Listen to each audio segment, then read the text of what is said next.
Lecture du livre des Actes des Apôtres. En ces jours-là, après la guérison de l'infirme, comme Pierre et Jean parlaient encore au peuple, les prêtres survinrent, avec le commandement du temple et les Sadducéens. Ils étaient excédés de les voir enseigner le peuple et annoncer, en la personne de Jésus, la résurrection d'entre les morts. Ils les firent arrêter et placer sous bonne garde jusqu'au lendemain, puisque c'était déjà le soir. Or, beaucoup de ceux qui avaient entendu la parole devinrent croyants. À ne compter que les hommes, il y en avait environ 5000.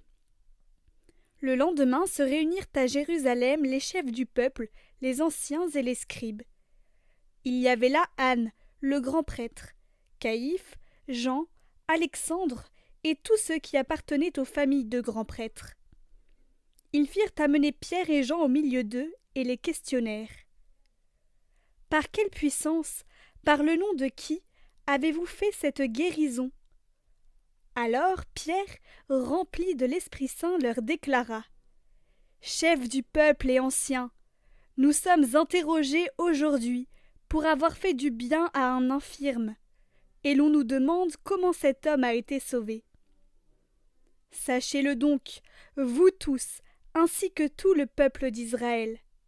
C'est par le nom de Jésus, le Nazaréen, lui que vous avez crucifié, mais que Dieu a ressuscité d'entre les morts. C'est par lui que cet homme se trouve là, devant vous, bien portant. Ce Jésus est la pierre méprisée de vous, les bâtisseurs, mais devenue la pierre d'angle. En nul autre que lui, il n'y a de salut, car sous le ciel, aucun autre nom n'est donné aux hommes qui puisse nous sauver. »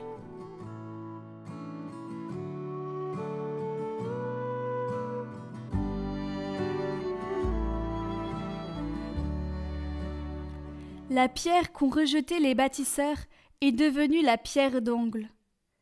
Rendez grâce au Seigneur, il est bon, éternel est son amour. Oui, que le dise Israël, éternel est son amour. Qu'ils le disent ceux qui craignent le Seigneur, éternel est son amour. La pierre qu'ont rejetée les bâtisseurs est devenue la pierre d'angle.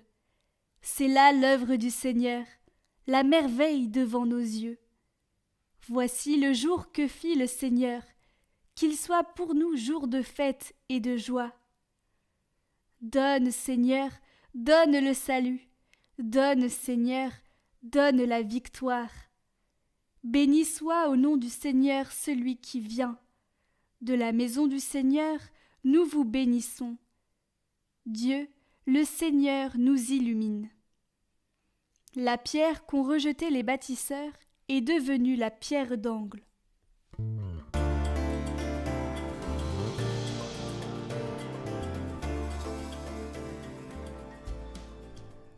Évangile de Jésus-Christ selon saint Jean. En ce temps-là, Jésus se manifesta encore aux disciples sur le bord de la mer de Tibériade. Et voici comment. Il y avait là, ensemble, Simon-Pierre avec Thomas, appelé Didyme, c'est-à-dire jumeaux, Nathanaël de Cana de Galilée, les fils de Zébédée, et 2 autres de ses disciples.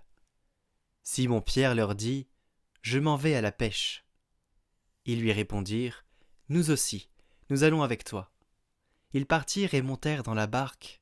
Or, cette nuit-là, ils ne prirent rien.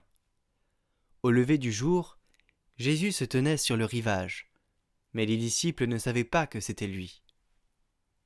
Jésus leur dit : « Les enfants, auriez-vous quelque chose à manger ? » Ils lui répondirent : « Non. » Il leur dit : « Jetez le filet à droite de la barque, et vous trouverez. » Ils jetèrent donc le filet, et cette fois ils n'arrivaient pas à le tirer, tellement il y avait de poissons.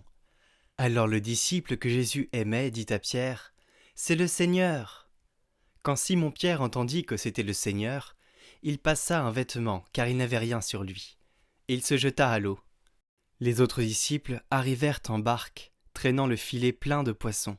La terre n'était qu'à 100 de mètres. Une fois descendus à terre, ils aperçoivent, disposé là, un feu de braise avec du poisson posé dessus et du pain.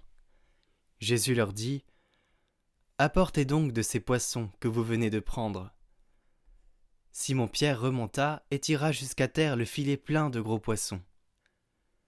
Il y en avait 153, et malgré cette quantité, le filet ne s'était pas déchiré. Jésus leur dit alors : « Venez, mangez. » Aucun des disciples n'osa lui demander : « Qui es-tu » Il savait que c'était le Seigneur. Jésus s'approche, il prend le pain et le leur donne. Et de même pour le poisson. C'était la 3e fois que Jésus, ressuscité d'entre les morts, se manifestait à ses disciples.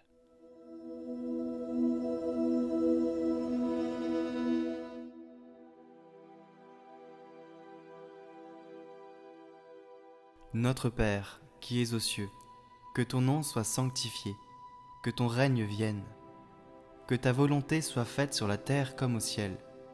Donne-nous aujourd'hui notre pain de ce jour. Pardonne-nous nos offenses, comme nous pardonnons aussi à ceux qui nous ont offensés. Et ne nous laisse pas entrer en tentation, mais délivre-nous du mal. Amen. Aujourd'hui, amène-moi toutes les âmes pieuses et fidèles, et plonge-les dans l'océan de ma miséricorde. Ces âmes me consolèrent sur le chemin du calvaire. Elles furent cette goutte de consolation dans un océan d'amertume. Très miséricordieux Jésus, qui accordez surabondamment le trésor de votre miséricorde à tous, recevez-nous tous dans la demeure de votre cœur très compatissant.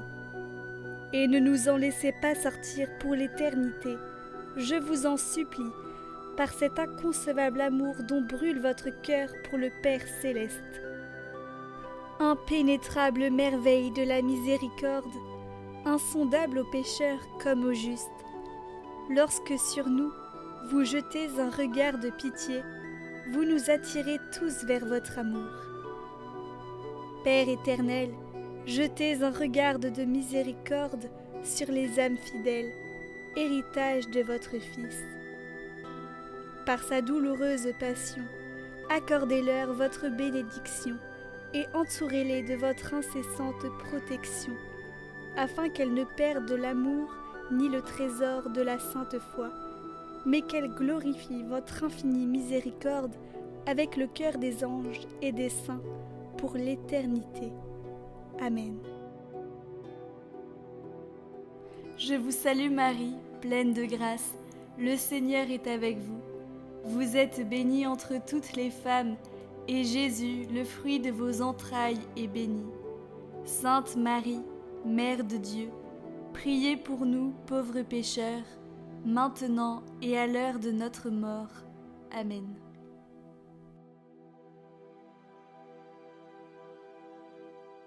Gloire au Père, et au Fils, et au Saint-Esprit, comme il était au commencement, maintenant et toujours, pour les siècles des siècles. Amen.